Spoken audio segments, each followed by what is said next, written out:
अमृत या महाराष्ट्र शासनाच्या स्वायत्त संस्थेचा एक महत्त्वाचा उपक्रम म्हणजे उद्योजक घडवणे आणि वेगवेगळ्या क्षेत्रामध्ये वेगवेगळ्या पद्धतीनं प्रोत्साहित करून उद्योजक घडवण्याचं काम आपण करत असतो.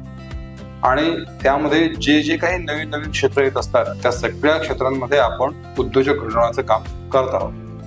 अनेक क्षेत्र अशी आहेत की ज्याच्याबद्दल लोकांना माहीतच नाहीये आणि काही लोकांना माहिती आहेत, परंतु एखाद्या क्षेत्रामध्ये जास्त लोक उड्या मारायला लागले तर त्यांचाही उद्योग व्यवस्थित चालत नाही. उद्योग करणारे माणसं कोणत्याही क्षेत्रामध्ये उद्योग करतात, कचऱ्यापासून सुद्धा.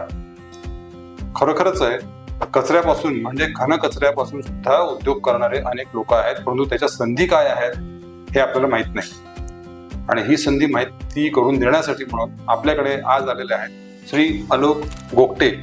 तर श्री आलोक गोगटे यांचं मी आपल्या अमृतमध्ये स्वागत करतोय.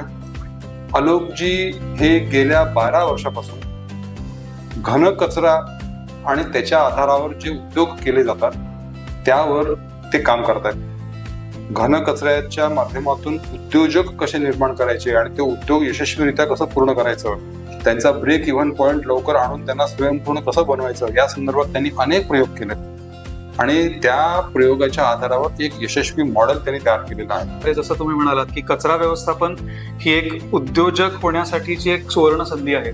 कारण का आत्ता भारत म्हणून आपल्याकडे टेक्नॉलॉजीज बऱ्यापैकी प्रगल्भ आहेत, आपल्याकडे सिस्टम्स बऱ्यापैकी आता मॅच्युअर्ड होत चालल्या आहेत आणि याच संधीचं आता सगळे मिळून जर आपण सोनं करू शकलो तर नक्कीच कचऱ्यातनं काहीतरी व्हॅल्यू निर्मिती होईल, पर्यावरणाचा प्रश्न सुटेल आणि उद्योजकही निर्माण होतील. असं मला हे सांगा की घन कचरा म्हणजे कचऱ्यापासून उद्योग हा विषय फार विचित्र वाटतोय. म्हणजे प्रत्यक्षामध्ये मला ऐकल्यानंतर मला तरी असं वाटणार नाही की मी हा उद्योग करावा किंवा अनेकांना वाटणार नाही. खरोखर त्याच्यामध्ये कचऱ्यामध्ये हात घालणं किंवा हे उद्योग करण्यासारखा विषय आहे.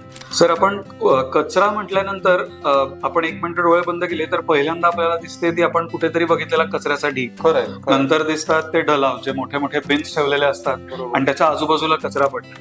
पण हा कचरा पोल्युटेड आहे. आपण घरातनं आपण वर्गीकृत कचरा नाही दिला, कलेक्शन सिस्टम कुठेतरी बारगळली आणि ह्यामुळे झालेला कचरा इक्वल टू घाण आहे. पण तेच आपण जर विचार केला तर कचऱ्यात काय येतं?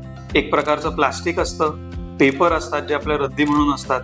या सगळ्यांचे जे मटेरियल म्हणून जर आपण कचऱ्याकडे बघितलं तर हेच मटेरियल कुठेतरी रॉ मटेरियल म्हणून वापरून त्यातनं रिसायकलिंग, अपसायकलिंग किंवा कन्व्हर्जन इनटू समथिंग डिफरंट, त्याला आपण रिपर्पज म्हणतो, असं जर केलं तर याचसाठी तर उद्योजक आहोत. एखादी फॅक्टरीमध्ये काय लागतं? रॉ मटेरियल लागतं, रॉ मटेरियल पासून काहीतरी पदार्थ बनतो आणि त्याची पुढे विक्री होते. आता याच्यातला रॉ मटेरियल जर आपल्याला कचऱ्यातनं निर्माण करता येत असेल